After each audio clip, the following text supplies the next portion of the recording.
여러분 안녕하세요. 자, 오늘 헌신자반 세 번째 시간 오신 여러분들을 진심으로 환영합니다. 자, 오늘은 성령의 은사와 성령의 열매라고 하는 주제로 같이 말씀을 나눌 텐데, 자, 우리 시작하기 전에 우리 요절 두 절 암송을 같이 한번 해보죠. 자, 로마서 10장 9절 10절 말씀 같이 암송합니다. 내가 만일 시작.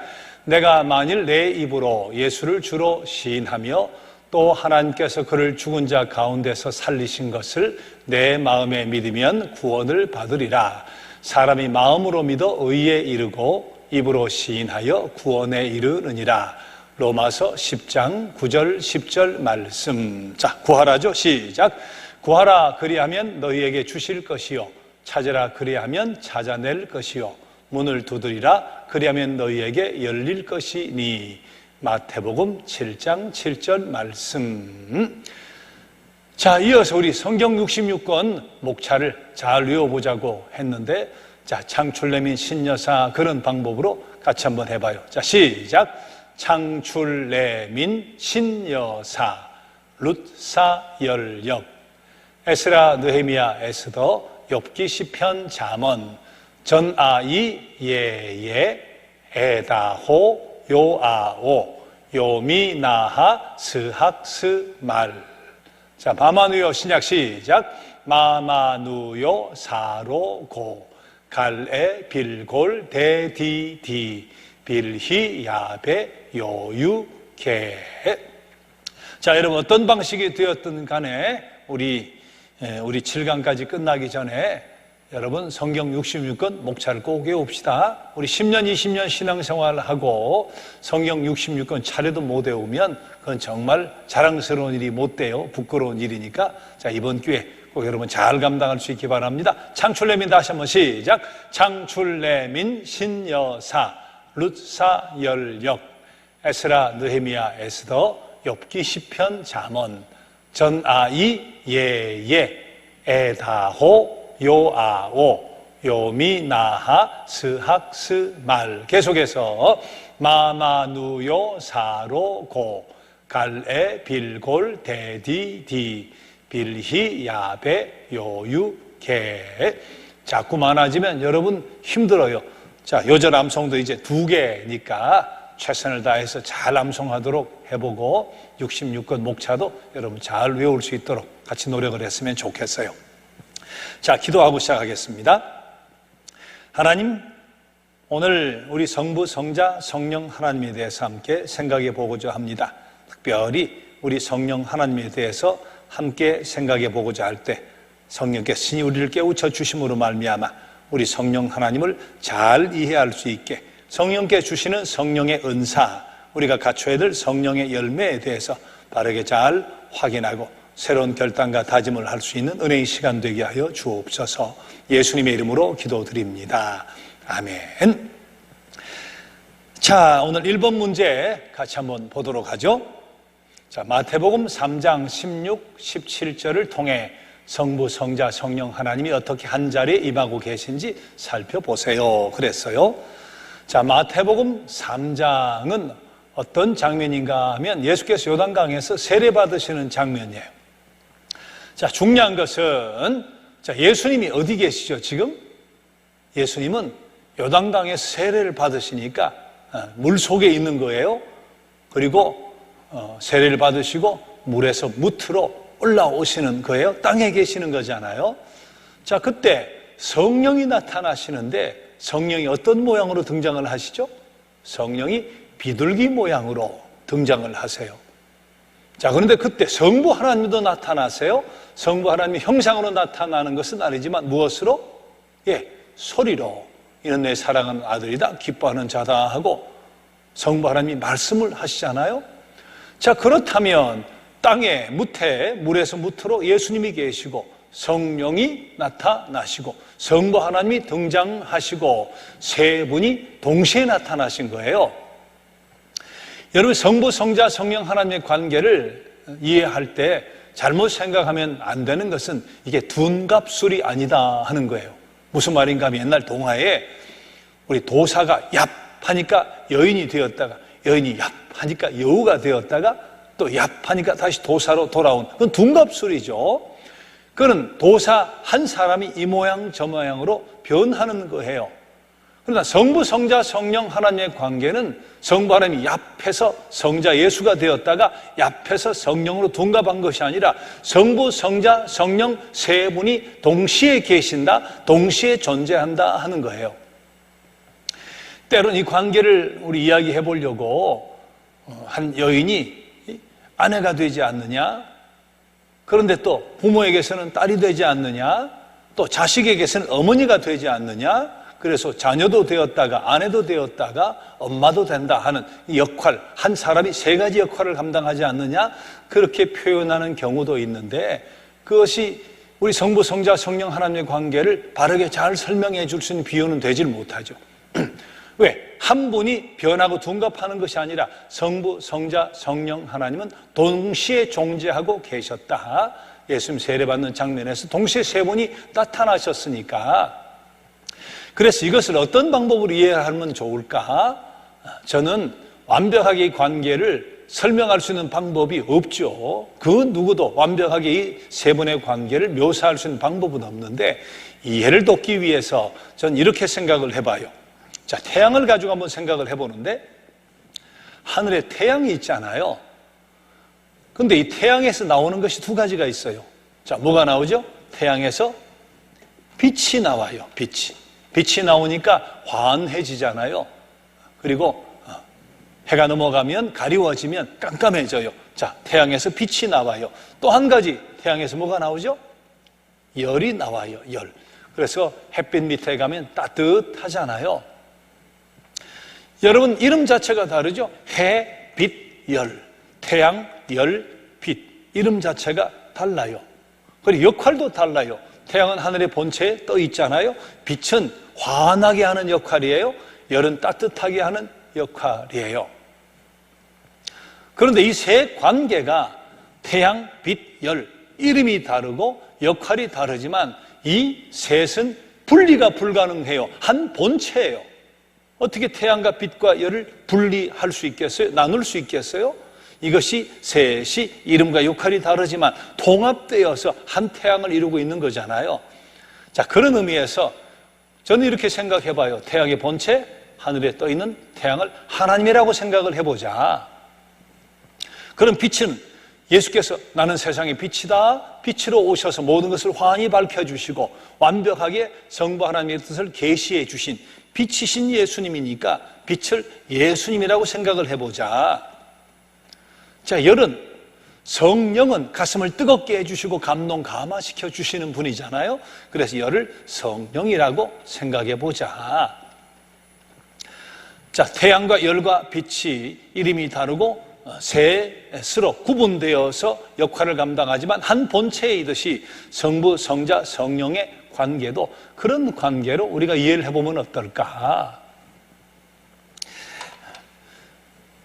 이런 생각도 해봐요. 우리 사람을 영육, 그렇게 두 가지 이분법으로 나누는 방법도 있는데 또 영혼육, 삼분법으로 나누기도 하잖아요. 우리 식물이나 바위나 무생물은 이 껍데기, 육신밖에 없다고 하면 동물, 짐승은 뭔가 느끼고 생각하고 주인도 알아보고 꼬리도 살랑살랑 치고 뭔가 판단하고 감성을 느낄 수 있는 그런 어떤 세계가 있죠. 자, 그러나 이 무생물, 식물과 동물이 다르듯이 동물과 인간이 다른 것이 있어요. 그것은 뭐죠? 영혼이 있다고 하는 거, 영이 있다고 하는 거. 자, 영을 주신 이유는 영이신 하나님이 영적인 대상과 교제하고 싶어서. 그런데 이 영은 인간에게만 주셨어요.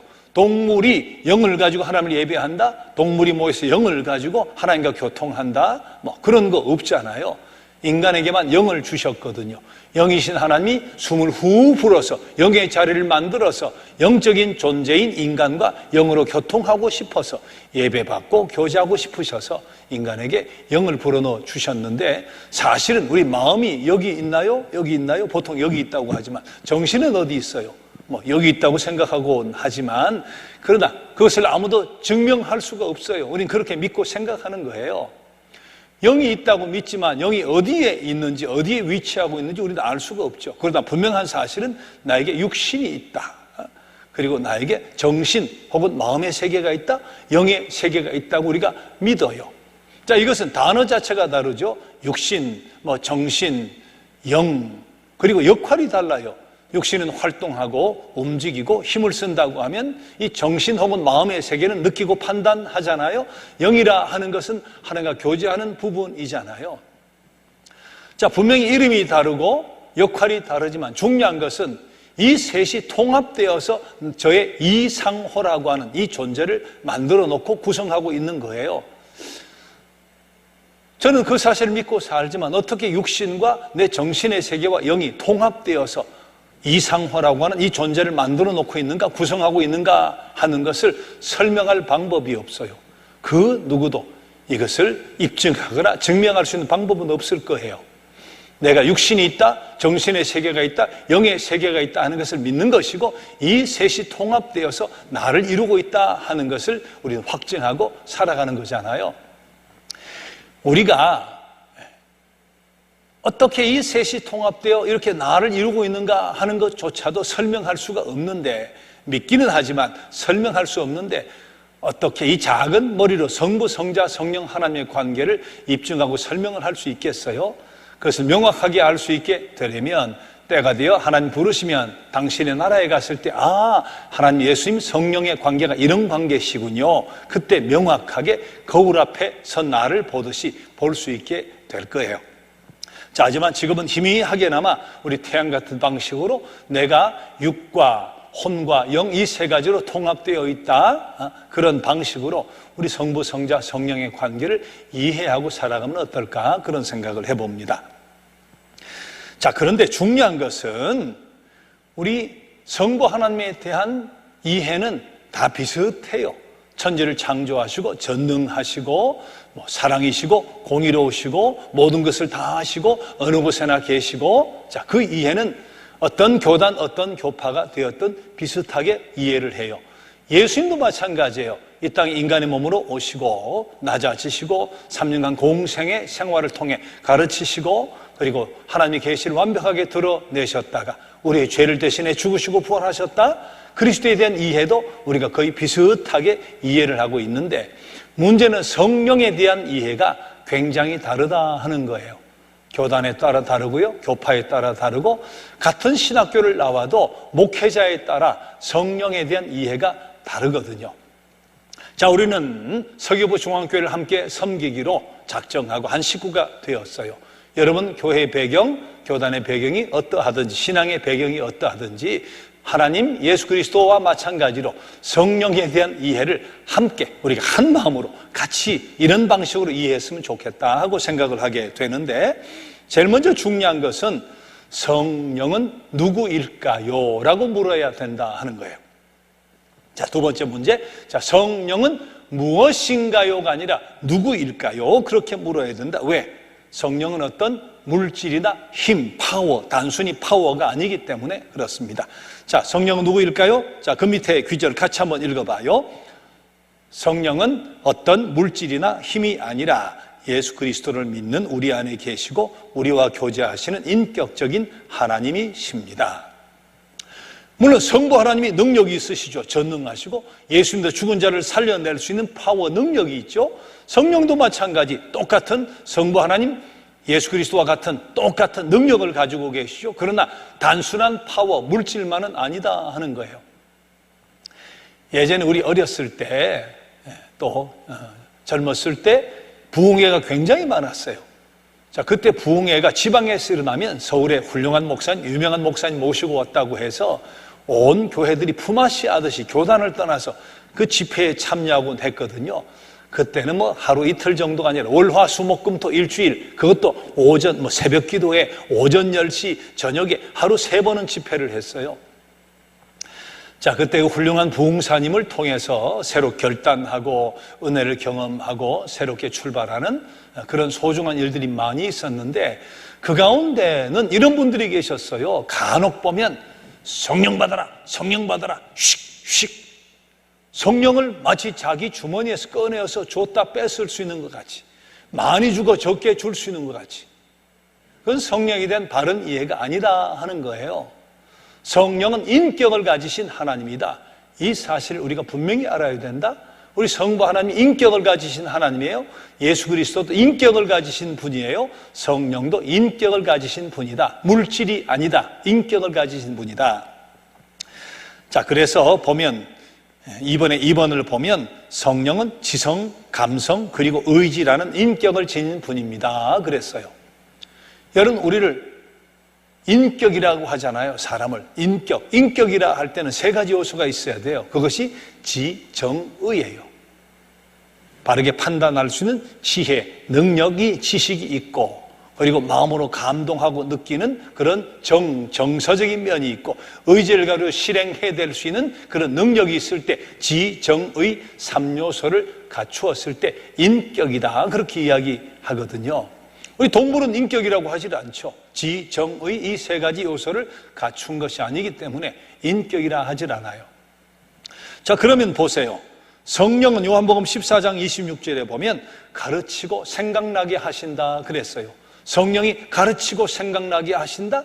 지혜, 지식의 깊이가 한이 없으신 분이니까 지성을 가지신 분이 성령이죠. 자, 에베소 4장 3절에 보면 성령이 근심하시고 슬퍼하신다 그랬어요. 로마서 8장에 보면 탄식하신다 그랬어요.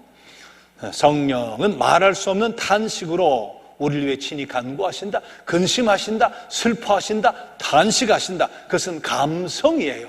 감성을 가지신 분이다. 그리고 사도행전 16장 7절에 보면 의지를 가신 분이다. 이것은 이 부분뿐만 아니라 우리 복음서를 비롯해 성경을 보면 많이 나타나 있는데, 자, 사도행전 16장 예를 들면 바울 사도가 지금은 터키, 옛날 소아시아 무시아에서 비두니아 북쪽으로 올라가려고 하는데 성령이 막으셨다는 거예요. 성령이 막으시니까 올라가질 못하고 드로아란 항구에서 잠을 자게 되는데 밤에 환상을 봐요. 환상 중에 마게도니아 사람, 지금 유럽 땅이죠, 와서 도와달라고 손짓을 하는 환상을 봐요. 그래서 그 손짓을 따라가서 유럽의 첫 발을 내디딘 곳이 바로 빌립보죠. 그곳에서 빌립보 교회가 시작이 되었는데, 자, 성령은 길을 막으시기도 하고 가게도 하시는 의지를 가지신 분이다. 생각나고 가르치시는 지성을 갖고 계신다. 슬퍼하고 근심하시고 탄식하시는 감성을 가지고 계신다. 막게도 하고 가게도 하시는 의지를 갖고 계신다. 지정의 3요소를 갖추었기 때문에 성령은 인격적인 분이에요. 우리가 꼭 기억해야 되는 거, 그래서 성령은 파워, 능력을 가지셨지만 성부 하나님 예수 그리스도와 같이 인격을 가지신 분, 그래서 성령은 누구신가 그렇게 물어야 된다고 하는 것을 우리는 꼭 기억을 해야 돼요.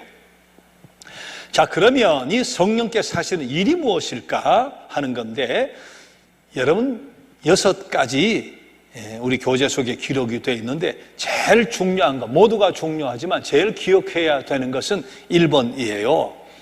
자, 고린도전서 12장 3절 우리 말씀을 같이 한번 봐봐요. 자, 고린도전서 12장 3절 1번에 예수님을 주님으로 고백하게 하십니다. 고린도전서 12장 3절을 보면 자, 이런 말씀 있어요. 가장 중요한 거, 하나님의 영으로 말하는 자는 누구든지 예수를 저주할 자라 하지 아니하고 또 성령으로 아니하고는 누구든지 예수를 주시라 할 수 없느니라. 무슨 말이에요? 하나님 영으로 말미암지 않고는 누구든지 예수를 주시라 할 수 없다. 성령으로 아니하고는 예수를 주라고 고백할 수 없다. 가장 중요한 거, 성령이 하시는 일은 예수를 주로 고백하게 만드시는 이 일을 하시는 분이다. 이 사실이에요. 우리 신앙생활 하다가 재직들, 중진들인데도 때로는 성령 받은 분 손들어 보세요. 구원 받은 분 손들어 보세요. 지금 하나님이 부르시면 내가 천국에서 눈 뜰 수 있다는 자신 있는 분 손들어 보세요 하면 머뭇머뭇하는 분들이 적지 않아요. 왜?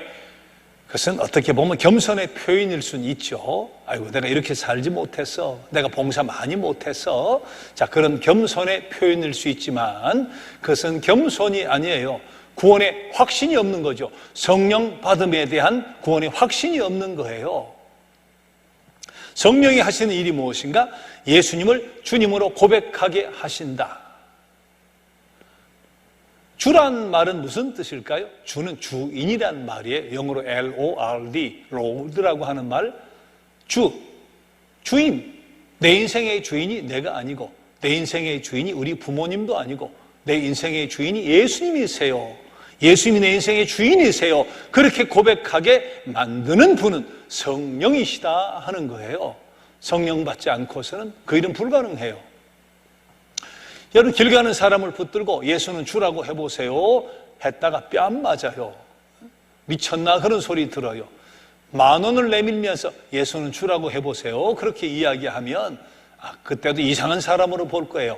혹시 간혹 10,000원이 갖고 싶어서 예수는 주하고 빼앗아서 주랭랑을 치는 사람이 있을지는 몰라도 그래도 그 사람은 진심으로 마음에서 예수를 주라고 고백하는 것이 아니잖아요. 그것이 그렇게 되는 것이 아니에요. 성령이 임하지 않고서는, 성령으로 말미암지 않고서는 예수를 주라 할 수 없다. 여러분, 성령 받음을 이적이나 체험이나 어떤 신비적인 현상으로 그렇게 확증하려고 하는 것은 굉장히 위험할 수도 있어요. 성령은 파워, 능력을 가지신 분이니까 신비를 경험하게 해주실 수 있죠. 특별한 은혜를 체험하게 해주실 수 있죠. 그러나 그런 신비나 체험은 성령이 아니라 사탄도 악령도 때로는 그런 신비를 체험하게 할 수 있어요. 하지만 중요한 것은 사탄이나 악령도 신비와 어떤 능력을 경험하게 할 수 있어도 예수를 주로 고백하게 만들 수는 없어요. 예수를 주로 고백하게 만드시는 분은 성령이시다. 성령이 임하셔야만 그 일이 가능하다. 그런 점에서 성령께서 하시는 일, 가장 소중한 거 예수님을 주님으로 고백하는 일이다. 여러분 마음속에 언제 어느 순간부터 몇 월 며칠인지 몰라도 내 마음속에 예수는 주야, 예수는 내 인생의 주님이시야, 그렇게 고백하고 믿고 살게 되었다면 성령이 임하신 것이 틀림이 없는 거예요. 성령 받은 것이 틀림이 없죠. 그게 성령께서 하시는 일이에요. 자, 두 번째 성령께서 하시는 일은 하나님의 뜻과 우리의 죄를 깨닫게 하십니다. 성령은 가르치고 생각나게 하신다고 했잖아요. 우리 순간순간마다 하나님의 뜻이 무엇인가 하는 것을 깨닫게 해요. 양심의 가책도 여러분들 예민하게 그렇게 양심의 가책을 갖게 해요. 그러나 때로 양심의 가책을 넘어서서 죄를 깨닫게 해주시는 분, 그분이 바로 성령이에요. 여러분, 세상 사람이 주일 성수 안 했다고 세상에서 멋대로 살았다고 양심의 가책을 느끼지 않잖아요. 양심의 가책을 넘어서서 하나님의 뜻을 깨닫고 죄를 고백하게 만드시는 분, 그분이 바로 성령이시다. 우리가 죄에 대해서 민감하게 느낄 수 있으면 그분은 성령께서 특별히 사랑하는 분이에요. 죄에 대해서 무감각한 사람이 있잖아요. 그러나 자그마한 죄 앞에도 깨닫고 하나님 죄송해요, 성령님 죄송해요, 제가 또 범죄했네요, 주의 뜻에 멀어졌네요, 그렇게 죄에 대해서 민감할 수 있는 사람, 그분은 정말 성령의 충만함을 받은 사람이다. 왜? 성령은 하나님의 뜻과 우리의 죄를 깨닫게 해주시는 분이니까. 자, 세 번째 성령께서 하시는 일은 평안을 주세요. 우리 바울 사도가 지각에 뛰어난 하나님의 평강, 그런 고백을 한 적이 있잖아요. 지각이란 말은 땅껍데기가 아니라 우리 상식을 뛰어넘는 하나님의 평강. 자, 신앙생활 하기 전에는 요 정도 충격이 오면 안절부절 못하고 어쩔 줄 몰라하고 밤에 잠도 못 자고 했는데, 자, 똑같은 충격이 왔을 때 물론 걱정과 염려가 되지만 그래도 하나님 알아서 해 주시겠지, 하나님 책임져 주시겠지, 합력까지 선되게 해 주시겠지 믿고 맡기면서 정말 전과 과거와는 비교할 수 없는 그런 평화가 마음속에 넘쳐나게 된다면 성령의 사람이 틀림없죠. 왜? 성령께서는 평화를 주시는 분이니까. 자, 네 번째, 성령께서는 권능을 주세요. 성부 하나님이 전능하신 분이니까, 성자 예수 그리스도가 전능하신 분이니까, 똑같이 하나님과 한 본질이신 성령께서도 전능하신 분이니까 권능을 주시죠. 능력을 주시죠. 우리 신앙생활 가운데 성령으로 말미암은 능력과 신비와 역사를 얼마든지 경험할 수 있죠. 자, 다섯 번째, 성령이 하시는 일은 합당한 예배를 드리게 하신다. 요한복음 4장은 우리 사마리아 여인, 우물가의 사마리아 여인과 예수님 대화하시는 바로 그 장면인데, 그때 예수께서 대화 과정 속에 그런 말씀하시죠. 이 산 저 산도 아니라 영과 진리로 예배할지니라. 예전에는 신령과 진정으로 예배할지니라. 자, 성령이 임하시면 어떻게 되는가? 온 마음을 다해, 영을 다해, 진심을 다해 예배하고 싶어진다. 억지로 끌려서 오고 마지못해서 오고 뭔가 윽박지름을 당해 오고 하던 그 사람이 어느 순간 주일이 기다려지는 거예요. 예배가 드리고 싶은 거예요. 정성을 다해 예배를 드리고 싶은 거예요. 자, 그것도 내 의지로 되어진 것이 아니라 그것이 바로 성령의 역사예요. 성령이 임하시면 합당한 예배를 사모하게 된다. 여러분 정말 주일이 기다려지고 은혜가 사모하게 되고 정말 마음과 정성을 다해 예배하고 싶은 그런 심정이 든다면 성령 받은 사람이 틀림이 없다. 그것이 바로 성령이 하시는 일이니까. 자, 마지막은 성령은 거룩하게 하십니다. 물론 6가지만은 아니죠. 대표적인 6가지를 모아봤어요. 성령이 거룩할 성이잖아요. 영영자. 거룩할 성, 거룩하게 하시는 분이에요. 그래서 우리가 하나님 도와주세요, 예수님 이렇게 도와주세요 하고 기도할 수 있지만 성령이여 나를 거룩하게 하옵소서, 성령이여 내 마음에 평화 주옵소서, 성령이여 깊이 있게 말씀을 깨닫게 하옵소서, 그렇게 성령의 이름으로 기도할 수 있죠. 특히 중요한 것은 성령은 거룩하게 하시는 영이니까 하나님 저를 변화시켜 주옵소서, 성령이여 거룩하게 변화시켜 주옵소서, 그렇게 기도할 수도 있어야 돼요. 자, 성령께서 하신 일 6가지를 여러분 잘 기억을 하시면서, 자, 4번째 문제 한번 봅시다. 자, 성령 세례 받은 증거는 무엇으로 나타나나요? 그랬어요. 아까 3번에 1번에서 말씀드렸던 바와 같이 성령 받은 증거 혹은 성령 세례 받은 증거는 예수를 주로 고백하는 것이다. 그것이 가장 소중한 거예요. 가장 중요한 것이에요. 자, 성령이 임하지 않고서는 우리가 절대로 예수를 그리스도로 내 인생의 주인으로 고백할 수 없다고 했으니까 예수를 그리스도로 고백한 사람, 주님으로 모셔드린 사람은 성령 세례를 받은 것이 틀림이 없다 말이죠. 때로는 물 세례와 성령 세례 순서가 바뀔 수 있어요. 어떤 사람은 군에서 말이죠, 빵이나 열회 하려고 뜻도 모르고 그냥 그렇게 물 세례 받은 경우 있어요. 나중에 깨달아 알면서 영접하면서 성령 세례, 예수를 진심으로 그리스도로 고백하게 되는 성령 세례 받은 경우 있죠. 그러나 역으로 우리 피정이 시몬의 집에 이 바울 사도가 옥상에 있을 때 환상을 보잖아요. 먹어서는 안 될 레위기 11장에 부정한 짐승이 내려오면서 먹으라 하고 이야기해요. 아니, 저는 어려서부터 이 부정한 짐승 먹을 수가 없어요. 내가 깨끗하고 거룩하다고 했는데 너는 먹어. 그 음성이 3번 반복되잖아요. 이게 무슨 뜻일까 하고 있을 때 백부장 고넬료, 이탈리아의 백부장 고넬료가 보낸 우리 종이 오죠. 따라가서 보니까 백부장 고넬료가 이방 사람인데 이미 성령을 받았어요. 유대인들만 하나님의 백성이 된다고 생각했던 바울 사도의 의식이 거기서 깨지기 시작하는 거죠. 자, 이미 하나님이 성령을 베푸셨는데 내가 물 세례를 주지 못할 일이 무엇인가 하고 그렇게 물로 세례를 주는 일이 생기잖아요.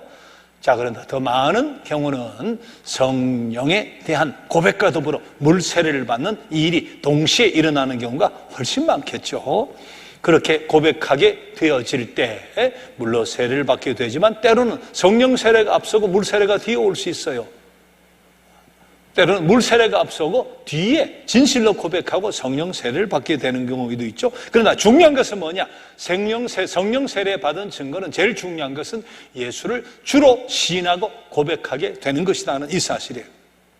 더불어서 2번부터 6번까지 앞에 3번에 그와 더불어서 예수를 주로 고백할 뿐만 아니라 하나님의 뜻을 깨닫기 시작하고 죄에 대해서 민감하게 되고 마음의 평화가 넘치고 성령 안에서 권능과 신비를 경험하고 내가 정성을 다해 예배를 사모하며 드리게 되어지고 거룩하게 변해가고 그렇게 사모한다면 성령 세례 받은 것이 틀림이 없죠. 다시 한번 말씀드립니다. 성령은 어떤 신비한 체험 또 신비한 어떤 현상으로 확증되는 것은 아니다. 그런 경우 신비한 체험과 신비한 환상과 이런 것은 정신적인 현상으로 일어난 경우도 있어요. 귀신과 마귀가 주는 수도 있어요. 다시 한번 말씀드립니다. 사탄이 그런 신비한 경험과 능력을 경험하게 해줄 수 있어도 정신적인 현상으로 경험하게 되어도 절대로 사탄의 세력이 예수를 그리스도로 고백하게 도와줄 수는 없다. 예수를 그리스도로 고백하고 내 인생의 주인으로 모셔드렸다면 성령 세례 받은 것이 틀림이 없다. 이 확신을 꼭 가지고 살아갈 수 있게 되기를 바랍니다. 자, 그러면 성령의 은사가 무엇인가 하는 거예요. 성령의 은사는 고린도전서 12장에 두 부분에 걸쳐서 17가지 은사의 목록이 나와요. 로마서도 똑같은 12장에 보면 8가지 목록이 나와요. 에베소서 4장에 보면 5가지 목록이 나와요. 그렇게 해서 이것을 쭉 종합해 보면 굉장히 많은 은사의 종류가 있는데 그것을 범주를 한번 나눠봐요. 자, 그것이 6번에 보면 그 모든 은사를 다 종합해서 봉사의 범주 속에 들어가는 은사가 있다. 서로 도움, 남 섬김, 구제, 긍휼, 손대접. 이런 것이 무슨 은사야? 이건 당연히 예수 믿는 사람이 해야 되는 것 아니야? 그런 생각을 할 수 있는데 당연하죠. 자, 이런 긍휼을 베풀고 섬기고 하는 것은 자연스럽게 구원받은 사람이 해야 될 일인데 그것을 특별한 은사를 가지고 있는 분이 있어요. 요새 집에서 요리해서 대접해 주고 싶은 그런 사람, 또 그런 우리 여자분들은 별로 없잖아요. 일 있으면 밖에 가서 음식 대접하고, 부모님이 오셔도 밖에 가서 음식 대접해드리고, 여러분 집에서 손님 초청해서 뭐 음식 만들고 반찬 만들고 이제 그렇게 하는 거 다들 그렇게 별로 좋아하지 않아요. 그런 취미가 별로 없잖아요. 근데 참 희한한 분들 계세요. 보면 우리 집에 놀러와. 귀찮지도 않은지 뚝딱뚝딱 음식을 만들어서 그냥 오면 그냥 먹이고 대접하는 것을 그렇게 기쁨으로 하는 특별한 사람들이 있어요. 주방봉사, 예찬봉사도 그냥 돌아가면서 어떤 때는 마지못해도 하고 순서가 잘해오니까 하는데 특별한 은사를 가지고 그것을 그저 매주마다 끊임없이 수년간 기쁨으로 알고 섬기는 특별한 분들이 있어요. 그것은 은사예요. 은사. 그런 의미에서 긍휼의 마음을 우리가 가져야 되지만 남달리 정말 긍휼의 마음, 남의 고통이 정말 내 고통처럼 찢어지는 아픔으로, 그리고 남의 슬픔이 내 아픔으로 느껴지고 남의 어려움이 내 어려움으로 느껴져서 그런 긍휼의 마음으로 공감하고 다가가고 위로하는 특별한 은사를 가진 사람도 있잖아요. 자, 이런 경우 이것은 봉사의 범주에 속하는 은사다, 그렇게 생각할 수 있습니다. 자, 두 번째, 능력의 범주에 속하는 은사가 있어요. 자, 능력을 행하는 거, 병 고치는 거, 영을 분별하는 거, 방언하고 그것을 통역하는 거. 이런 능력이 우리 기적의 새 시대에 걸맞는 그런 능력을 찾아보기는 쉽지는 않죠. 기적의 새 시대가 있었어요. 첫째는 모세와 여호수아 시대. 그때는 10가지 재앙이 홍해 바다가 갈라지고 만나 매출하게 떨어지고 태양이 하늘에 머물러 있고 말이죠. 요단강이 갈라지고. 자, 지금 그만한 능력, 그만한 기적이 그 뒤로 잘 재현되지는 않잖아요. 누가 바다를 갈랐다 그런 이야기 들어봤어요? 그렇지는 않죠. 기적의 두 번째 시대는 엘리야와 엘리사 시대예요. 이때는 언젠가, 첫 번째는 출애굽 시대라면 두 번째는 여호와 종교의 말살 시대예요. 북왕국의 아합 왕과 이세벨 이 왕비가 바알 선지자, 아세라 선지자 850명을 국가의 녹을 가지고 주어서 그렇게 뒷바라지를 하면서 여호와 종교를 말살하던 시대. 엘리야가 저들과 시합을 해서 제단에 많은 장작에 불을 붙이지만 이맘때까지 죽이리라 하는 바람에 도망을 가고 스스로 목숨을 그냥 끊고 싶은 자살 충동도 일어나면서 호렙산 동굴에 들어갔을 때 그러니까 그렇게 절규하잖아요. 여호와의 선지자는 다 죽이고 나 하나 남았는데 나마저 죽이려고 하고 있습니다. 하나님은 7천이나 남겨놓았다 하셨지만 그렇게 여호와 종교를 철저히 말살시키려고 할 때 참신이 여호와다 하는 것을 나타내 보여주기 위해서 엘리야, 엘리사 시대 죽은 수냄 여인을 비롯한 여인의 아이들이 살아나기도 하고 밀가루 반죽에 기름통에 그것이 마르지도 않고 나병이 그냥 나아버리고 이런 신비한 일들이 일어났던 그런 기적의 시대가 있었어요. 기적의 세 번째 시대는 예수 그리스도와 그의 제자 시대예요. 자, 이때는 교회의 탄생 시기라고 할 수 있는데, 뭐 이때는 그 기적의 능력은 말로 우리가 설명할 필요가 없죠. 자, 지금 그와 같은 능력이 재현되지는 않는다 할지라도, 그렇다고 살아계신 하나님이 치유하시고 역사하시고 신비로 그렇게 이끌어 가시는 그런 능력들은 지금도 계속되고 있는 것이 틀림이 없죠. 자, 그런 능력, 그런 병고침, 그런 분별, 그런 신비를, 그런 은사로 받은 사람들이 지금도 있을 수 있죠. 자, 세 번째는 지도력의 범주에 속하는 은사예요. 많이 공부한 것 아닌데 지혜가 특출해요. 그래서 이렇게 한번 해보지 하고 이야기를 들어보면 정말 그것이 내 인생의 살 길 새로운 방향이 모색이 되어지는 지혜, 말씀을 가진 분이 있고 지식의 깊이, 특히 하나님 말씀에 대한 그런 깊이 있는 사람도 있죠. 믿음과 잘 권유하고 다스리고 할 수 있는 그런 능력을 가진 분, 교통정리를 잘하고 갈등도 잘 봉합을 하고 하는 그런 지도력의 범주에 속한 은사를 가진 분이 계세요. 사도, 예언자, 복음 전도자, 목사, 교사와 같이 말씀의 범주에 속해서 말씀을 가르치고 설교하고 선포하고 하는 그런 은사를 가진 분들이 있죠. 자, 그 외에도 특수 범주에 속하는 선교사, 목회를 실패해서 그냥 선교나 하지 하는 그런 것 말고, 자식 키우기 위해서 외국인 학교 보내기 위해서 나가 있는 그런 것 말고, 정말 전심으로 죽으면 죽으리라 하는 뜨거운 복음에 대한 간절한 심정으로, 대부분이 그런 선교사님들이지만, 자, 그렇게 부름을 받고 헌신하는 분들, 그분은 특수 범주다 생각해 볼 수 있어요. 독신도 은사가 될 수 있어요. 내가 혼자 사는 게 편하지, 그래서 혼자 사는 독신 말고, 나는 예수님과 결혼했다. 가톨릭의 수녀들이 그렇잖아요. 우리 과거에는 여전도사님들 가운데 그런 분들 많이 계셨어요. 목사님 가운데도 있죠. 나 평생 주님과 결혼했어. 주의 일에 온전히 헌신하기 위해서 스스로의 삶을 독신으로 유지하면서 하나님의 일을 전심전력에서 다 하기 위해서 독신으로 살아간다면 그것도 은사일 수 있다. 자, 순교도 아무나 할 수 있는 것이 아니잖아요. 그것도 은사라고 할 수 있지 않을까? 신령한 노래 에베소와 골로새, 지금부터 찬양이죠. 찬양의 은사라 우리 이야기하잖아요. 그것도 은사일 수 있어요.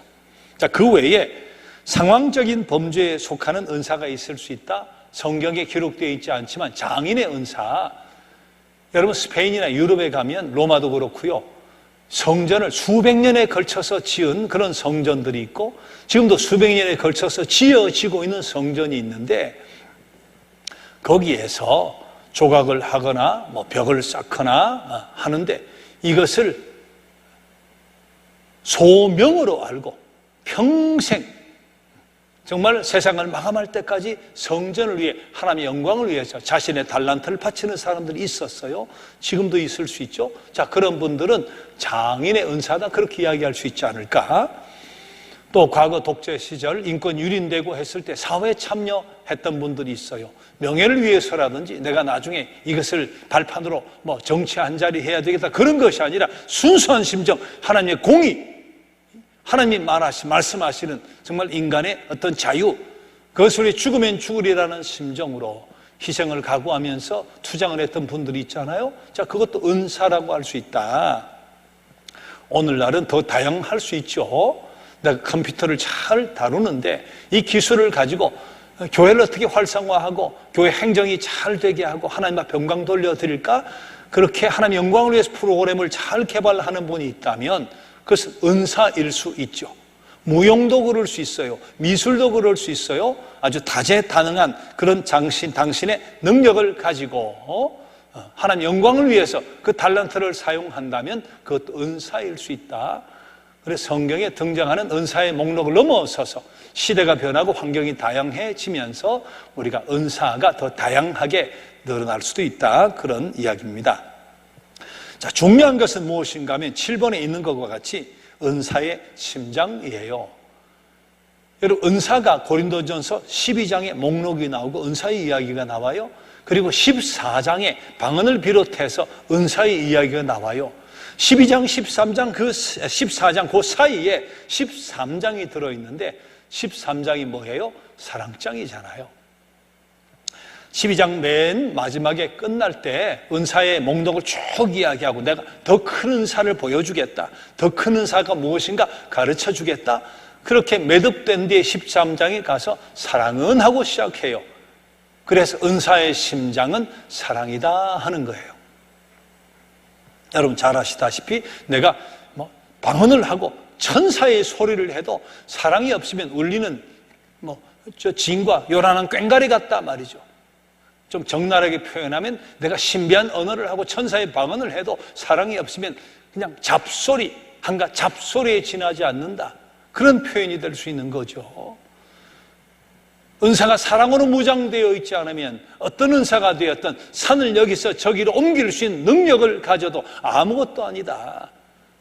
그래서 은사는 사랑으로 무장되어야 된다 하는 것을 그렇게 노래하고 있는 거예요. 여러분, 고린도 교회가 은사가 굉장히 많았어요. 은사의 목록 보세요. 성경에 고린도 교회에서 표현하는 만큼 그렇게 은사의 목록이 다양한 교회가 없어요. 고린도 교회 은사가 굉장히 많았던 교회예요. 그러나 신약에 등장하는 교회 가운데 가장 무질서했던 교회가 또한 고린도 교회예요. 1장 3장에 보면 바울파냐, 게바, 베드로파냐, 아볼로파냐, 예수파냐 말이죠. 교회가 분열되어 있어요. 5장 같은 데 가면 음행, 입에 담을 수 없는, 그래서 그 사람을 출교시키라고까지 이야기하는 이야기가 나와요. 6장에 가면 교인들이 싸워가지고 해결을 못한 채 세상 법정에 가지고 가는 이야기가 나와요.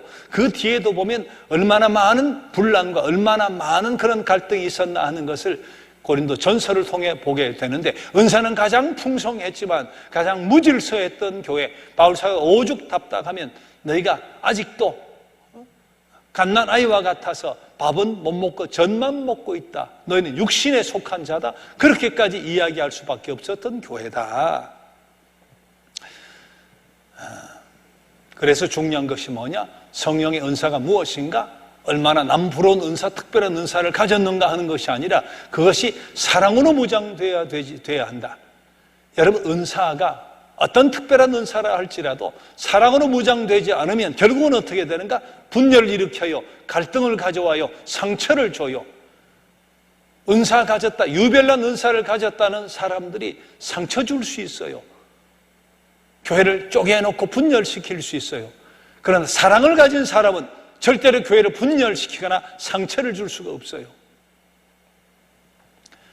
그래서 중요한 것은 내가 어떤 은사를 가졌든지 그 은사는 사랑으로 무장되어야 된다, 사랑으로 무장되어야 된다 하는 것을 꼭 기억해야 된다 하는 겁니다. 자, 그러면 은사의 특징을 한번 봅시다. 7번. 자, 은사는 첫째, 주권적으로 성령께서 주시는 것이다 그랬어요. 여러분, 고린도전서 12장 11절을 보면 이런 말씀이 있어요. 고린도전서 12장 11절, 모든 일은 같은 한 성령이 행하사 그의 뜻대로 각 사람에게 나누어 주는 것이다. 한 성령이 그의 뜻대로 나누어 주는 것이다. 고린도전서 12장이 은사장이에요. 은사의 목록이 있는 곳이에요. 그 12장 12절, 성령이 당신의 뜻대로 나누어 주는 것이다. 그래서 은사는 주권적으로 주시는 것이다. 무엇인가? 하나님이 알아서 주시는 거예요. 물론 우리는 기도할 수 있는 특권이 있죠. 하나님, 난 저 은사가 필요해요, 이 은사도 꼭 주세요, 그렇게 기도할 수 있지만, 그러나 우리 기도와 상관없이 하나님 우리 기도를 들어주실 수도 있지만 주권적으로 주시는 것이다. 자, 예를 들어 정말 구약시대에 일어났던, 예수님 시대에 일어났던 죽은 사람을 살리고 병 고친 자를 손만 대면, 선포만 하면 그냥 그 자리에서 암덩어리도 없어지고 낫게 되는 그런 은사가 있으면 얼마나 좋겠어요. 저도 목사로서 병든 사람들 수술하기 전에 또 고통받는 분들 기도하면서 정말 신비를 그 즉시 혹은 그 이후에 때론 병원에서 잘 일이 진행되어서 완쾌되는 그런 능력, 정말 신비에 속하는 그런 일들도 수없이 경험을 했어요. 하지만 더 큰 욕심은 목사로서 죽을 병이 있어도 내가 기도만 하면 그 즉시 낫게 되는 그런 능력을 가지면 얼마나 좋을까. 여러분도 그런 능력 가지면 다 좋지 않겠어요? 그런 능력 주옵소서. 우리가 기도할 수 있죠. 그런다고 하나님이 똑같은 능력, 그런 능력, 죽은 자도 살려내고 어떤 병도 고쳐낼 수 있는, 기도하면 그 능력이 다 주어지는가? 그렇지는 않잖아요. 왜? 성령께서 주권적으로 주시는 것이니까. 그것이 바로 은사예요. 여러분, 군의 부름을 받아요? 다 가고 싶다고 가지 못하잖아요. 그래서 군에 가는 것도 어떻게 보면 특권일 수 있어요. 군에 가기로 신금 다 맞고도 3개월 기다리고 6개월 기다리고 줄 서서 기다려야 돼요. 자, 그렇게 해서 가서 훈련소에 가서 훈련을 잘 받았어요. 중간에 퇴짜 맞지 않고 잘 이수하면 마치게 되면 무기를 줘요. 근데 나는 비행기 타고 싶어요. 나는 배 타고 싶어요. 나는 박격포 메고 싶어요. 나는 권총만 쏘고 싶어요. 여러분, 그런다고 그 무기를 주지 않습니다. 주권적으로 줘요. 너는 장총, 너는 소총, 너는 박격포 부대, 너는 탱크 부대, 그렇게 주권적으로 주잖아요. 그런 방식으로 하나님 은사를 주권적으로 주신다. 자, 그런데 그 은사는 왜 주시는가?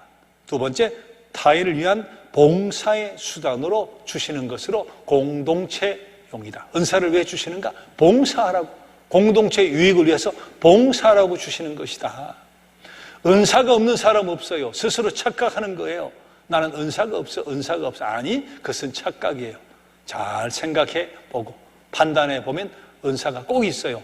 훈련을 다 마쳤는데 무기도 안 주고 보낸다? 그럴 수 없어요. 성령이 임하시고 예수를 주로 고백하게 되면 당신이 쓰시고 싶어, 쓰시려고 무기를 주시는데, 은사는 누구나 다 주신다. 그것을 왜 주시는가? 공동체 유익을 위해서 봉사라고 주시는 것이다. 고린도전서 14장은 은사 중에 방언에 대한 이야기를 굉장히 많이 하는데, 바울 사도가 고린도전서 14장에서 이런 이야기해요. 나도 방언 잘한다, 많이 한다. 하지만 깨달은 말 5마디 가르치는 것이 1만 마디 방언하는 것보다 낫다. 그런 이야기를 해요. 방언을 무시하는 것 아닙니다. 방언도 귀한 은사예요. 하나님 주신 은사니까. 근데 왜 그렇게 표현을 했을까? 은사의 목적이 뭐예요? 공동체 유익을 위해서 봉사하기 위해 주는 건데, 여기는 수많은 범죄에 속하는 은사는 공동체 유익을 위해서 봉사할 수 있어요. 그러나 방언만큼은 사실은 공동체 유익을 봉사용이 아니죠. 하나님과 나와의 1대1의 관계 속에서 하나님과 대화하는 그런 방법으로서의 은사가 방언이잖아요. 또 때로는 이 방언은 보면 초신자들, 중간에 예수 믿게 된 분들이 방언을 하게 되는 경우가 훨씬 많아요. 그런 경우 정말 이런 신비한 현상을 통해 정말 하나님이 살아계시네 하고 확인시켜 주시는 우리 그와 같은 표징이 되기도, 선물이 되기도 하죠. 그러나 방언은 하나님과 나와 1대1의 관계 속에서 하나님과의 대화잖아요. 그런다 5마디 말을 깨달아서 그걸 가르치면 그것은 공동체 유익을 위해 쓰는 거잖아요. 자, 그런 차원에서 그렇게 비교한 것이죠. 왜? 은사의 원래 목적은 공동체 유익을 위해서 봉사라고 주신 거니까 이 사실을 잘 기억해야 돼요. 은사는 주권적으로 주신다. 근데 왜 주셨나? 공동체 유익을 위해서 봉사라고 주신 것이다. 의시되고 뻐기고 교만해하고 나는 이런 은사 가졌네, 상처 주고 갈라내라고 준 것이 아니다. 공동체 유익을 위해서 봉사라고 주신 것이다. 그 사실을 잘 알아야 된다. 자, 세 번째, 다양성과 통일성이라고 했어요. 다양성은 은사가 다양하다는 거죠. 나는 이 은사, 너는 그 은사. 어떤 사람은 난 하나밖에 없는데 3가지, 4가지 은사 받은 사람도 있죠. 은사는 다양해요. 중요한 것은 무엇이냐? 통일성. 어떤 의미에서 통일성이라고 했는가 하면, 여러분 달란트 비유 잘 알잖아요. 1달란트 받은 사람은 땅에 묻어 놓았어요. 2달란트는 2배로 4개, 5달란트는 2배로 10개를 남겼어요. 주인에게 정말 더 큰 수입을 갖다 준 것은 5달란트 남긴 사람이니까 오늘 같으면 성과급을 더 많이 줘야 되는데, 여러분 2달란트, 5달란트 받은 사람에게 하시는 칭찬이 토시도 하나 다르지 않게 똑같아요. 잘했다, 착하고 충성된 종아, 너가 작은 일에 충성하였음에 내가 더 큰 일을 맡기니 조사 하나 바뀌지 않아요. 내가 1가지 은사, 2가지 은사, 5가지 은사가 되었던 간에 내가 받은 은사를 최선을 다하면 상급은 똑같다. 상급은 똑같다. 5가지 은사 가진 사람이 4가지는 잘 사용하고 하나를 묻어놓은 것보다 나는 하나밖에 없지만 그 은사를 잘 활용하면 상급은 더 크죠. 그런 의미에서 통일성이라고 이야기한 거예요. 자, 중요한 것은 8번째, 이 은사를 발견해야 돼요. 나는 은사가 없어. 그러면 안 돼요. 군에서 훈련을 맡기면 무기를 의무적으로 다양하지만 주듯이 예수를 그리스도로 고백한 사람, 주님으로 모셔드린 사람은 당신이 쓰기 위해서 무기, 은사를 다 주신다. 그것을 첫 번째 기도로 발견하려고 애를 써야 돼요. 하나님 제게 주신 은사가 뭐죠? 하나님 어떤 은사를 주셨죠? 제가 받은 은사, 가진 은사를 깨달아 알게 해 주옵소서. 기도하는 중에 이것도 은사였지. 기도로 발견해야 돼요. 그와 동시에 2번째, 성서를 상고해야 돼요. 은사의 목록, 은사표 여러분 실어드렸잖아요. 이것도 은사구나. 내가 긍휼의 마음이 다 남다른 것 같은데 남의 고통이 내 고통으로 다가오고 내가 대접을 잘해주고 싶은 그런 마음이 있는데 나는 배우진 않았지만 그래도 참 이렇게 보면 내가 지혜가 있는 것 같아. 이것도 은사였네. 성경을 상고하면서 내 은사를 발견해야 되고 더불어 기도하면서 주신 은사가 무엇인가를 분명히 깨달아야 된다. 그리고 3번째 중요한 것은 이 은사를 자기 고유한 것으로 발전시켜야 돼요. 땅에 묻어놓으면 어떻게 됩니까? 아무리 소중한 은사도 묻어놓으면 책망받아요. 그대로 두면 녹슬어요. 은사는 내 고유한 것으로 자꾸 발전시켜 나가야 돼요. 쓰면 쓸수록 발전해요. 여러분, 찬양의 은사를 받은 사람도 난 찬양 잘해. 그렇게 했으면 발전이 안 되잖아요. 받은 은사를 가지고 더 잘 활용하려고 배우고 애를 쓰고 훈련하려고 최선을 다하면 그 은사가 발전해요. 1달란트가 2달란트로 변하잖아요. 모든 은사가 마찬가지예요. 받은 은사는 녹슬게 묻어놓으면 안 된다. 내 자신의 고유한 것으로 발전시켜 나가려고 애를 써야 된다. 그리고 중요한 것은 4번째, 타인으로부터 인정을 받아야 돼요. 은사를, 남다른 은사를 가졌는데 인정 못 받는 경우 있어요. 힘으로 은사를 잘 활용하는데 이 사람 넘어지고 자빠지고 상처받고, 은사 가진 사람은 일하다가 상처 줄 수 있어요. 갈등도 일으킬 수 있어요. 자, 그런 경우 내가 받은 은사를 잘 활용한다고 애는 썼지만 남들이 존중을 하질 않아요. 남들이 인정을 하질 않아요. 그러면 그 사람은 은사를 잘못 활용한 거예요. 은사를 잘 활용하면 인정을 받아야 돼요. 저분이 있어 우리 교회가 밝아져. 저분이 있어 우리 교회 이렇게 잘 돼. 저분 같으면, 모두가 저분 같으면 우리 이 교회가 천국이 될 거야. 끊임없이 성장하고 발전하고 성숙할 거야. 어떤 은사를 가졌든 활용하면 존중을 받아야 돼요. 인정을 받아야 된다. 왜? 은사를 주신 목적이 공동체의 덕, 공동체의 유익을 위해서 쓰라고 주신 거니까. 그와 더불어 마지막, 보람을 느껴야 돼요. 나는 보람을 느껴야 돼요. 남이 인정해주면 보람을 느끼게 돼 있죠. 보람을 먹어야 돼요. 수고하고 애쓰면서 남은 인정을 하는데 내가 보람이 없는 경우도 있을 수 있죠. 왜? 내가 이 자리에서, 내가 왜 이런 달란트가 있어서 내가 이렇게 고생만, 나 혼자 고생하냐 말이지. 너들은 뭐 하냐 말이지. 남들이 인정을 받는데 스스로 보람이 없을 수가 있다. 원망과 불평으로 가득 차는 수도 있다. 그건 은사를 잘 활용하는 게 아니죠. 은사를 활용하다가 남들이 인정을 해도 내가 보람이 없으면 쉬는 게 좋아요. 우리 안식년이라는 제도 있잖아요.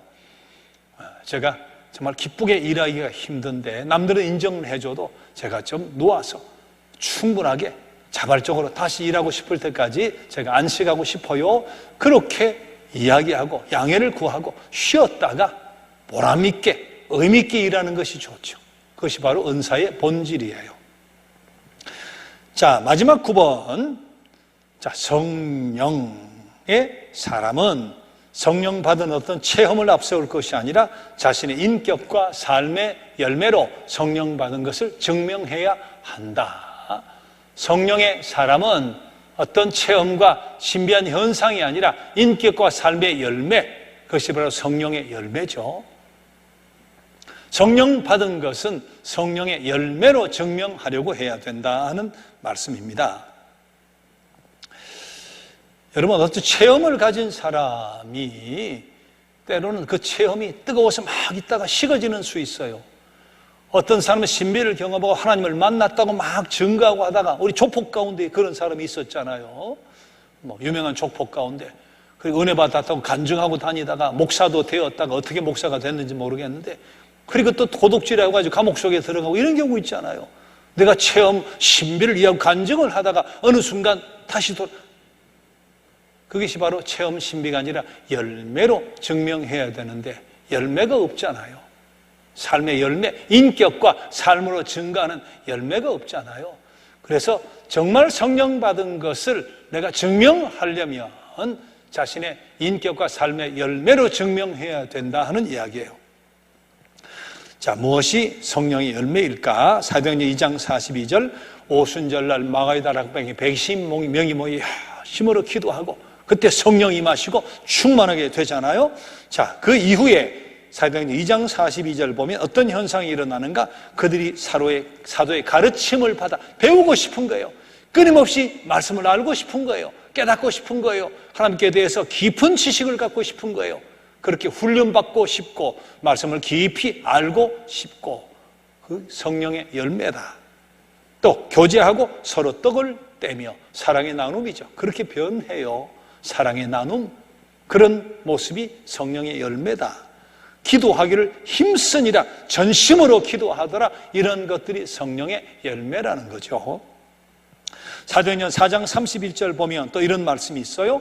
성령이 충만해지니까 담대히 하나님의 말씀을 전하니라.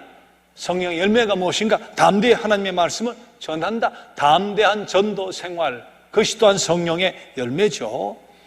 전도를 담대하게 할 수 있는 사람은 성령 충만함을 받은 것이 틀림이 없어요. 자, 그런데 마지막 한 가지 성경이 직접적으로 표현하는 성령의 열매가 있어요. 갈라디아서 5장 22절 23절 다음 주 요절인데, 자, 같이 한번 읽어봅시다. 오직 성령의 열매는 사랑과 희락과 화평과 오래 참음과 자비와 양선과 충성과 온유와 절제니 이 같은 것을 금지할 법이 없느니라. 9가지 열매를 이야기하죠. 미워하고 늘 분열 속에 살아가는 사람이 아직도 멀었지만 내가 사람을 사랑하게 됐네. 야, 왕년에 너희들 나 알잖아. 내 마음이 이렇게 달라졌어. 내가 이렇게 마음이 달라졌어. 사랑의 마음이 생겨. 그게 성령의 열매예요. 희락, 늘 그냥 슬픔 속에 온 세상의 고뇌는 자기가 다 짊어지고 사는 것처럼 살던 사람이 마음이 기뻐져요. 얼굴이 밝아지기 시작해요. 희락이에요. 화평, 늘 불안하고 염려 속에 살던 사람이 어디서 밀려오는지 모르는 그런 평화가 마음속에 느껴지는, 이게 성령의 열매죠. 참지 못하고 욱하던 사람이 오래 참게 돼요. 절제 못하던 사람이 절제하게 돼요. 이것이 바로 성령의 열매다. 이것을 통해서 증명하는 것이 가장 확실하다. 이런 성령의 열매를 가지고 여러분 나타나면 교인들이 존중해요. 저 사람 변했다. 성령 받은 게 틀림이 없단 말이지. 세상 사람도 내가 뭐 은사가 있네, 신비가 있네, 환상을 받네, 이런 능력이 있네, 그렇다고 존중해 주질 않습니다. 그러나 그의 인격이 변했어요. 삶이 변했어요. 이 사람의 과거를 아는데 이 사람은 이런 삶의 인격으로 변했어요. 절제해요. 참아요. 마음이 넉넉해졌어요. 마음이 환해지고 얼굴이 환해졌어요. 그렇게 친절할 수가 없어요. 그럼 세상 사람도 이 사람 뭔지 몰라도 이 사람 말대로 뭐 성령 받은 게 틀림이 없나 보다 말이지. 세상도 인정을 해줘요.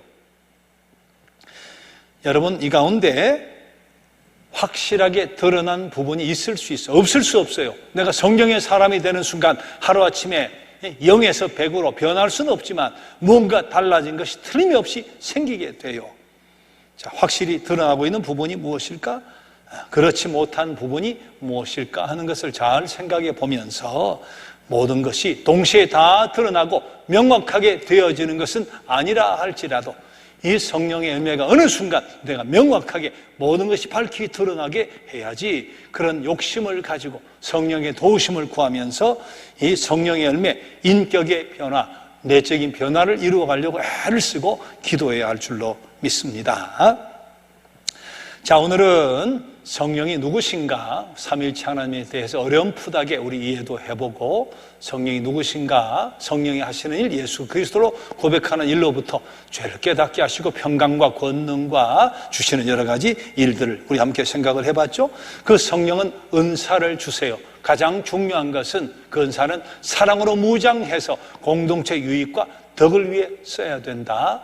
그리고 인정받고 내가 보람을 느껴야 된다 하는 것을 잘 기억했으면 좋겠습니다. 그러니까 성령의 사람이라 하는 것을 명확한 성령의 저 열매가 내 인격 속에 나타나므로 성령의 사람인 것을 교회 속에서, 세상 속에서 내가 성령의 사람인 것을 명확하게 증거하고 살아갈 수 있는 저와 여러분 될 수 있기를 주님의 이름으로 기원합니다. 자, 다음 주요절, 자, 갈라디아서 5장 22절, 23절 함께 우리 다시 한번 고백을 해봅시다. 자, 시작. 오직 성령의 열매는 사랑과 희락과 화평과 오래 참음과 자비와 양성과 충성과 온유와 절제니 이 같은 것을 금지할 법이 없느니라. 갈라디아서 5장 22절, 23절 말씀. 자, 이제 요절이 세 가지가 되었죠. 잘 외우고 66권 목차도 여러분 마치기 전까지 꼭 최선을 다해 외워낼 수 있도록 함께 노력을 해봅시다. 자, 오늘은 찬송가 195장 성령이여 우리 찬송 부를 때 하는 이 찬송을 드리고 마치도록 하겠습니다.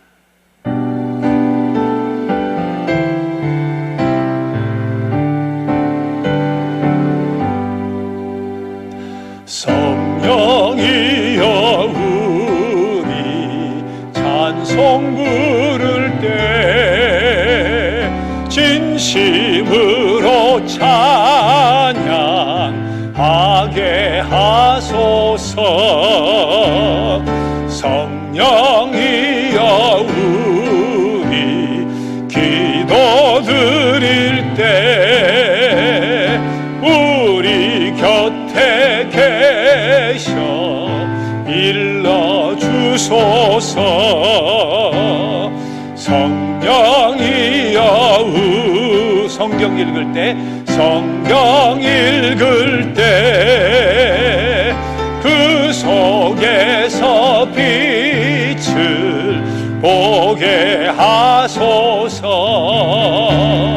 성령이여 우리 전도할 때에 지혜로운 말씀 주시옵소서. 성령이여 우리 겸손해져서 우리 주와 같이 되게 하소서.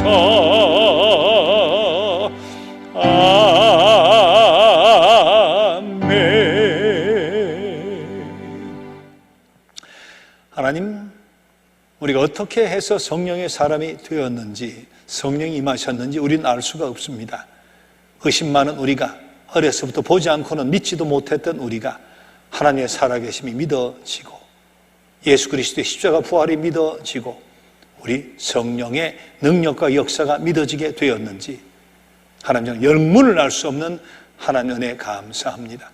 무엇보다 성령께서 임하셔서 하나님의 살아계심과 전능하심과 하나님 아버지 되심과 예수 그리스도의 십자가 부활이 믿어지게 하시고 무엇보다도 예수 그리스도를 그리스도라, 내 삶의 주인이라 그렇게 고백할 수 있게 도와주셨으니 감사합니다. 언제나 구원받은 자의 기쁨과 확신을 가지고 감사하며 찬양하며 살아가게 하여 주옵소서. 우리에게 주신 은사가 무엇인가 잘 깨달아 알 수 있게 해 주시고 그 은사를 잘 발전시켜 나아갈 수 있게 해 주시기 원합니다. 무엇보다 사랑으로 잘 무장해서 공동체 교회 덕과 유익을 위해서 아름답게 사용함으로 칭송받고 존중받고 우리 스스로는 보람과 의미를 마음껏 먹고 감격스럽게 살아가게 하여 주옵소서. 바라고 원합니다. 내가 성령의 사람인 것을 다양하게 증거할 수 있지만 무엇보다도 내 삶의 변화와 인격의 열매를 통해서 내가 확실히 성령의 사람인 것을 증거하며 살아가게 하여 주옵소서. 아직도 부족한 부분 많지만 성령의 모든 열매들이 명확하게 드러날 수 있는 그런 경지 성숙한 신앙에 이를 수 있도록 성령이여 성화의 영으로 함께하여 주옵소서. 우리 주 예수 그리스도의 이름으로 감사하며 기도드립니다. 아멘. 자, 여러분 수고하셨습니다. 다음 주 우리 4강에서 함께 만나도록 하겠습니다. 자, 안녕히 계세요.